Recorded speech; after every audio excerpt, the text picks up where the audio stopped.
What's up, Therapy Flow community? We're back for a couple hot takes today on recruitment specifically. Very hot. Very Yeah. hot. If you're a group practice owner or you are someone who wants to launch a group practice, I really think that today is going to be a must listen / must watch. Your team is the lifeblood of your therapy practice. Your ability to successfully recruit high quality team members that deliver high quality care and retain those individuals inside of your practice is what will sustain and help you scale a great business.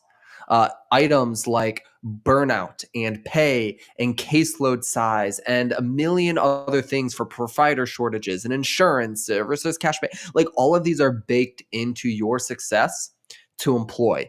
But then your leadership, your communication style, and a million other things that we're going to hop into today to just cast some light on some big elements we see broken, and we maybe have some extra, or I don't know, maybe pointed thoughts on, because we interact with so many practice owners that employ thousands of therapists across the practices that we're actively working with. So with that being said, any thoughts before we truly dive in, Attilio? Yeah, my last thought. I used to say this a lot, but I haven't said it in a while, so I think it's important. As a group practice, the way you make money, your highest leverage activities is no longer taking sessions. And so recruiting is so powerful if you want to be an efficient, effective leader and business owner. And so I think we need to keep this in mind as we're going through this. When you are renting your time, you've only got 24 hours on the clock, and even less because they're clinical hours and maybe you don't like them so much. But once you have others working on the clock, you're using others' time. And so you kind of move from a big bottleneck to something that has unlimited capacity if you're doing this right. And Yeah. so I want to encourage you to look at this as like, really, it could be an infinite mountain. You know what I mean? Really, this is a big mountain that if you get this correct, you no longer have so many time constraints. Your time constraints become needed for other things, okay? Not necessarily doing sessions for money. Yeah. So, with that being said, good for number one? Yeah, let's go. Number one, your job posting or the actual listing in and of itself is marketing. I think this is where it's just the bedrock is what is written in your job description, even if this isn't an Indeed post or other places. What you say about the role is a piece of marketing material. What is marketing? Marketing is communication. Then the more clearly you communicate about the things that matter to the person that is reading, listening, watching, understanding what you're trying to accomplish, the better it is going to go for you. But here's the thing. This is a document. This job posting, this Indeed ad, this job description is supposed to be written for the potential person to be employed by you. It is not meant to be just or only essentially a laundry list of all of the items needed to get in the door and to successfully work for you.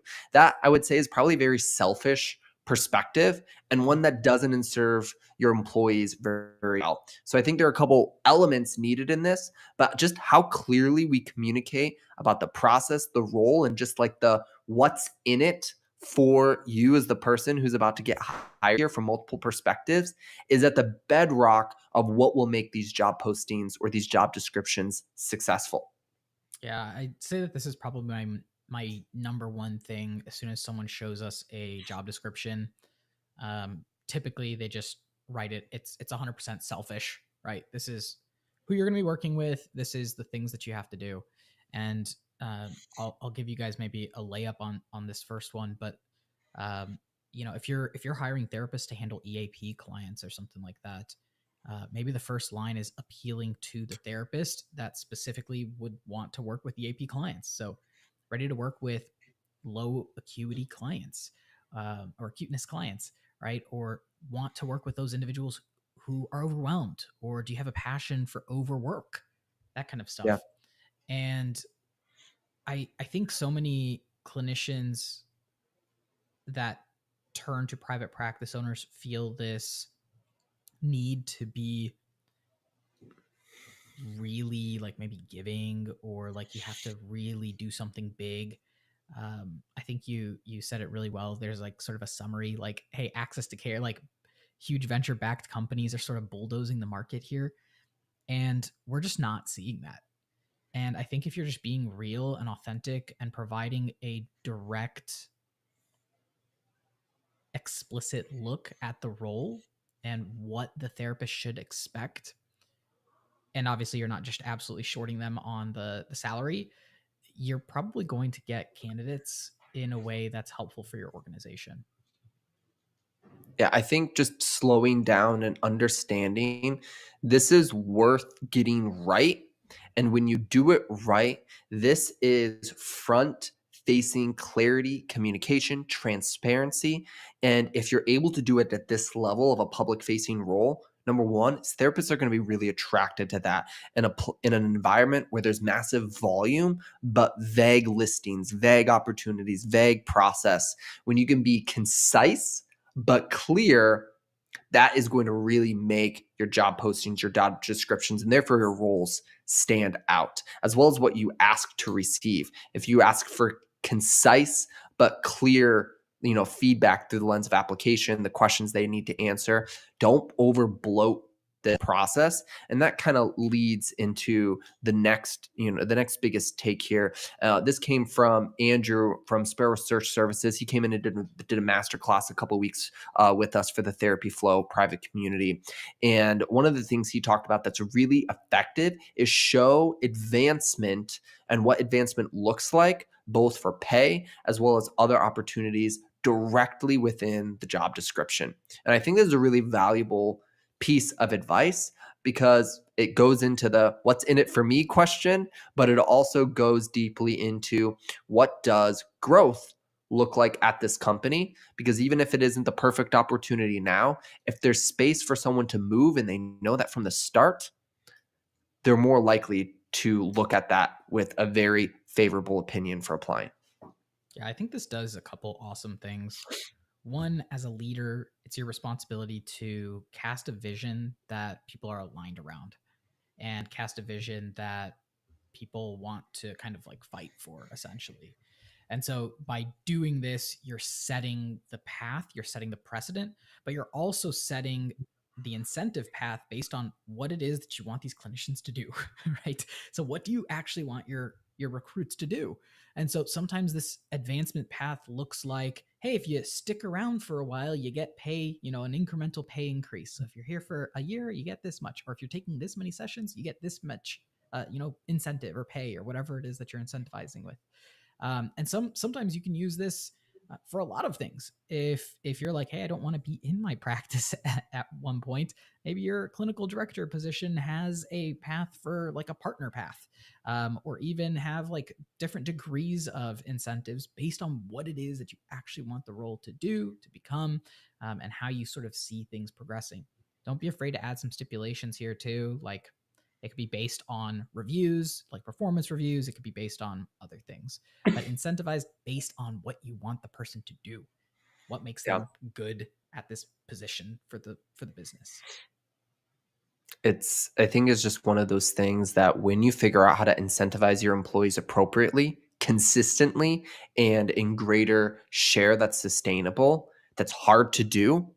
But the independent practices that are doing that are not just surviving, but truly thriving and growing and accomplishing the goal of treating their clinicians with the degree of respect and reverence that you wanted to be treated with before you had a group practice. And I know you want to treat your clinicians now. And if you're able to successfully communicate that externally, even before someone comes working with you, that means you're going to probably be able to do it well internally because you have that much clarity. And then as we kind of dip into number three here, I truly believe that in many cases, especially as you grow, being offering 1099 as a role or that being the primary employment vehicle, 1099 contractors is often a curse for your organization, but also for your therapist compared to W2. So 1099 is sometimes more of a curse than a blessing. I think we can dig into it, but there's just a lot of variables here. And I think a place that presses upon this is stability and security is a basic human need.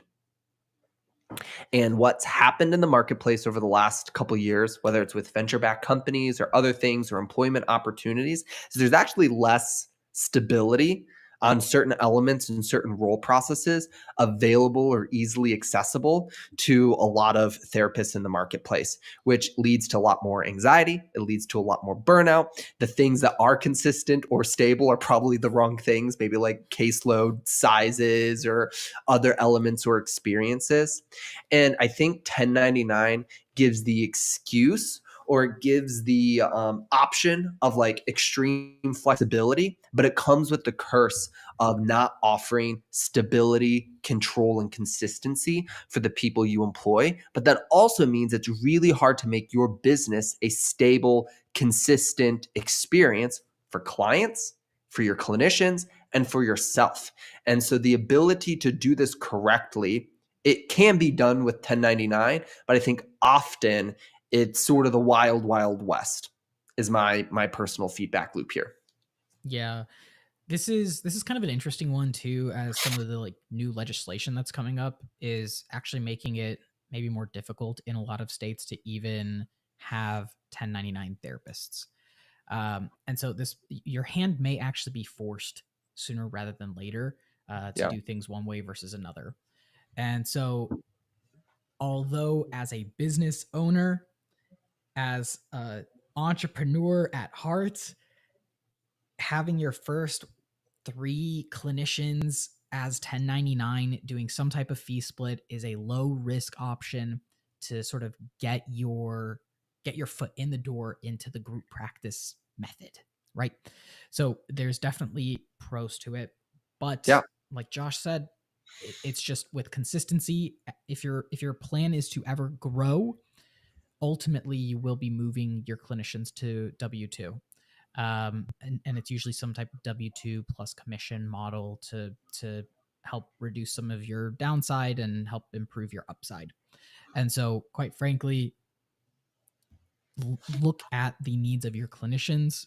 And with W2, you also get some cool benefits that you might be able to do that you maybe overlook.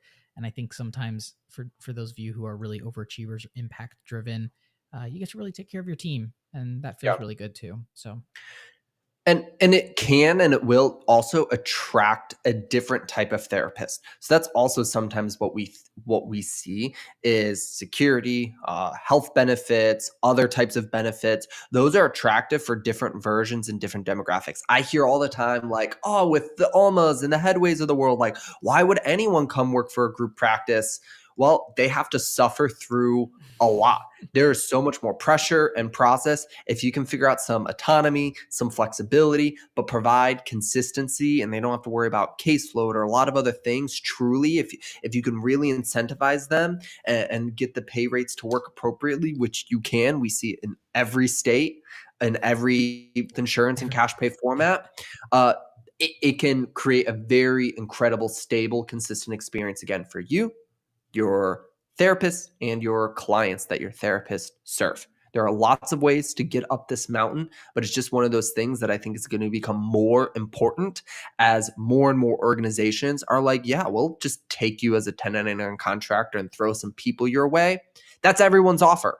So if you want, so we need to be a little bit different in this process. That's for sure. And this leads into kind of the next thing, which is as we're talking about your team, it's really item number 4 is just pay your therapist to recruit.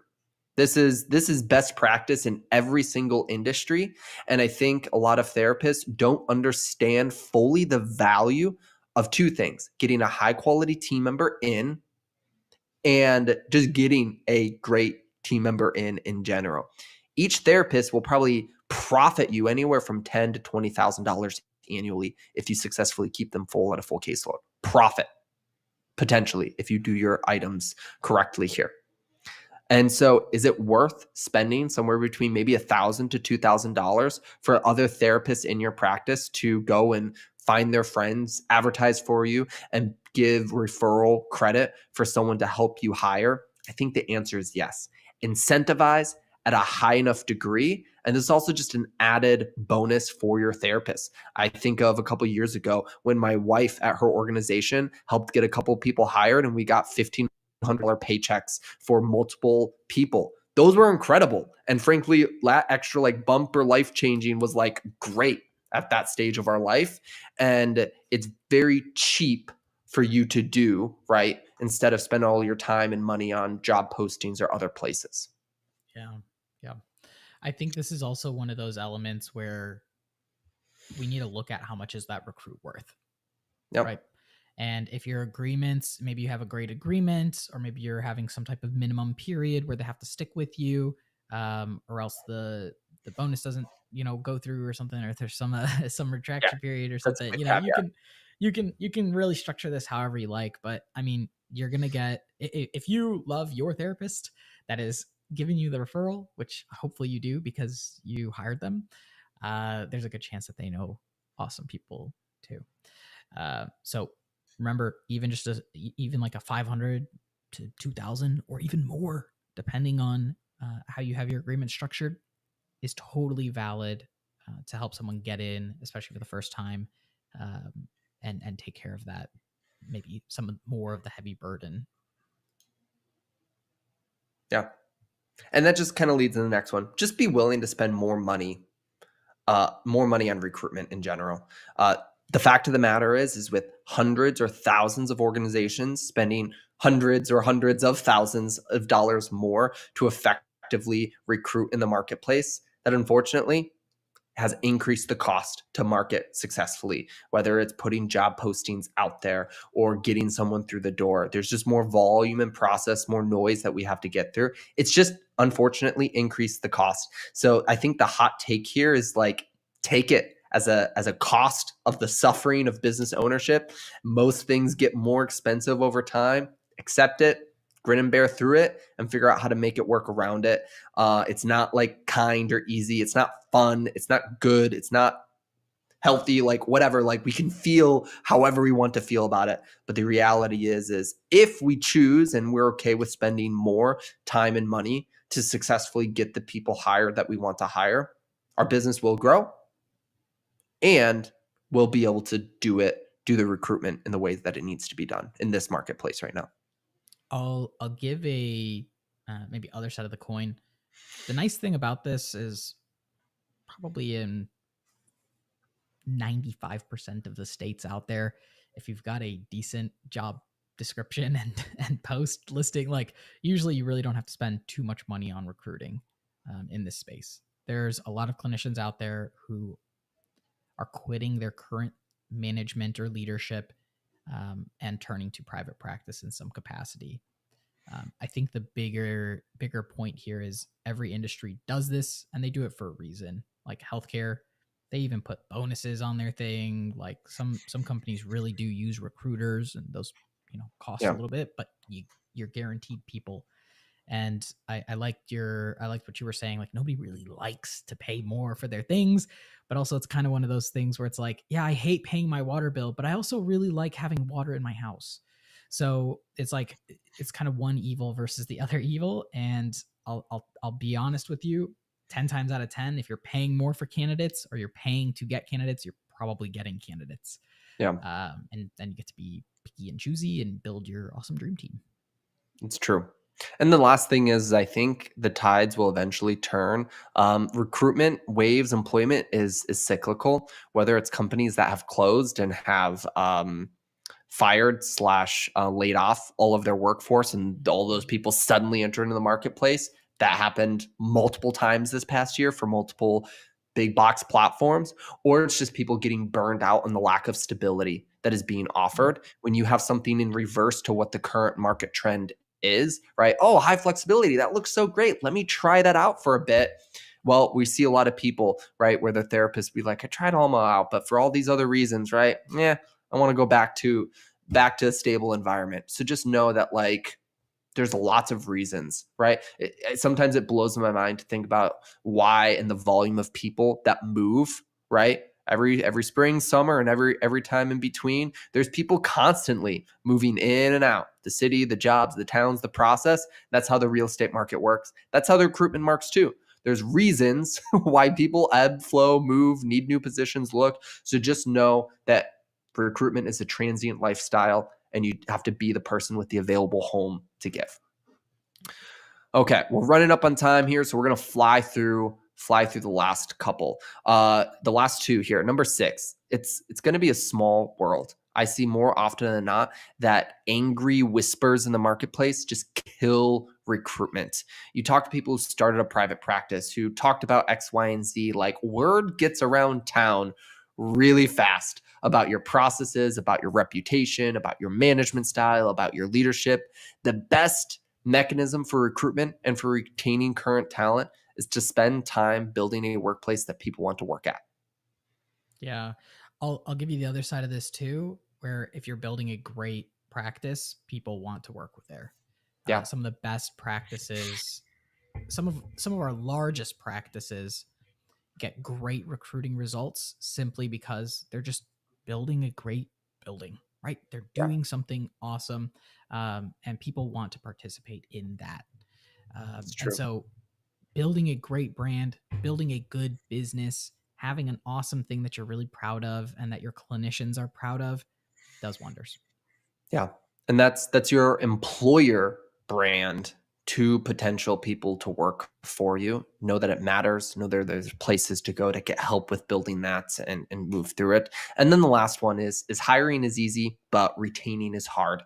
And I think often in this whole conversation, if you have a revolving door out the other end of your practice and you aren't retaining your best clinicians for a long period of time and you can't figure out the equation, you will always have a recruitment problem, and it will always be a painful, expensive problem. If you can build your dream team once, mostly, right? You'll always have to replace some people. That's the cost of living of and owning a business. But if you can build your dream team once, wow, that's incredible. If the next 10, next 20, the next 40 clinicians you hire stick with you for the next 1, 3, 5, 10 plus years, that is incredible, but it's hard to do. Yeah, the cost of replacing. Think of how much money maybe you're spending on the recruiting process, on those bonuses, on the incentives, on the XYZ. Really, you don't put money in your pocket. Maybe that first year. If you're lucky, you get some money in your pocket that first year off that clinician. But really, year 2, year 3, that's when you start really seeing the fruits of your labor from Yeah. this recruiting process. And one last thought here that's sort of a sub point under this is having fun with your team, having inclusion, having people feel like they fit and belong and enjoy. I think that that's helpful and that's a needed element for sure. However, that is the froth on top of it. That is not the work. That is not the work in the day-to-day job. That is not the work for the management to make sure therapists are successful. That doesn't replace. And I think often the parties, the process, the whatever, the trying to make sure your therapist, that whole element gets confused. That is like added. That is beauty. That is benefit for sure. But truly clear communication, consistent communication, integrity in the workforce, the feeling of belonging and attachment to the work that they're doing, and having a place where they can effectively feel the impact and give the quality of care they want as the therapist. That's the 80% of it. And the last 20% is the inclusion, the fun, all the other things. Spend your time and energy dialing in the main work of it all first, and that will retain the main majority of your clients, and then work on culture, then work on fun, then work on some of the other things, because that will benefit too. Yeah. Yeah. I love this one. Guys, go out there and recruit some therapists. Share it with some others that need to hear these lessons.